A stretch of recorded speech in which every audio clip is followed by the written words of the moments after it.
সবাইকে স্বাগত জানাচ্ছি আমার চ্যানেলের পক্ষ থেকে। আপনারা দেখছেন টিপস অ্যান্ড ট্রিক্স। এখনও পর্যন্ত যারা আমার চ্যানেলটিকে সাবস্ক্রাইব করেননি দ্রুত সাবস্ক্রাইব করে নিন, আর পাশে থাকা বেল আইকনটি প্রেস করে দিন যাতে আমার যে কোনো ভিডিও নোটিফিকেশন সবার আগে আপনার কাছে চলে যায়। সো চলুন সময় নষ্ট না করে শুরু করা যাক। আজকে আমরা কম্পিউটারের সবচাইতে প্রয়োজনীয় যে সফটওয়্যার মাইক্রোসফট অফিস, সেই অফিস নিয়ে একটা ভিডিও আপলোড করব বা ভিডিওটা করতে যাচ্ছি। সো ভিডিওটা এমন যে আমরা মাইক্রোসফট অফিস 2016 যে ভার্সনটা, এই ভার্সনটা অনেকেরই প্রবলেম হয় যে অ্যাক্টিভেট হয় না বা অ্যাক্টিভেট করতে পারে না। তো এই সমস্যাটা দূর করার জন্যই মূলত আজকে আমার এই ভিডিওটা করা।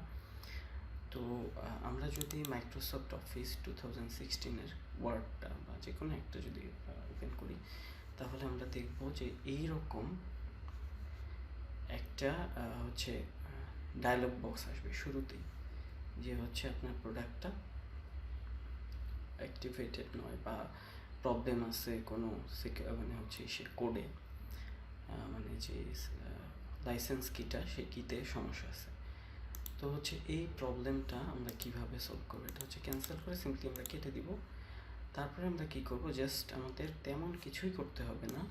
আমরা জাস্ট এই যে একটা যে ফাইলটা আপনারা দেখতে পাচ্ছেন, ছোট্ট একটা ফাইল, এটা মূলত সিএমডি ফাইল একটা ছোট। সো এই ফাইলটা ক্রিয়েট করা আছে আমার কাছে, আমি ক্রিয়েট করে রেখেছি আপনাদের জন্য। তো এই ফাইলটা আমি ডিসক্রিপশন বক্সে ফাইলটার লিঙ্ক, গুগল ড্রাইভের লিঙ্ক আমি দিয়ে দেবো।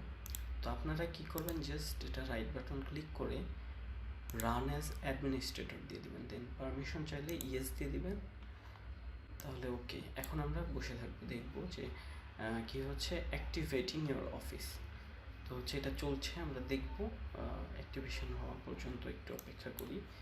হ্যাঁ, প্রসেসটা হচ্ছে।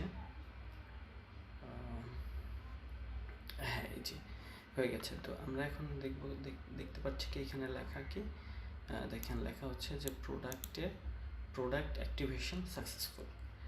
তো ঠিক আছে, আমরা সিম্পলি এটা কেটে দিব। কেটে দিয়ে এখন যদি আমরা এই ওয়ার্ড 2016 যে ভার্সনটা, এটা যদি আমরা ওপেন করি, তাহলে আমরা দেখবো যে ওই টাইপের আর ডায়লগ বক্স শো করছে না। এবং আমরা যদি প্রোডাক্টটার ডিটেলস দেখি অ্যাকাউন্টে যেয়ে, তাহলে আমরা দেখবো এই যে এখানে দেখেন যে প্রোডাক্ট অ্যাক্টিভেটেড।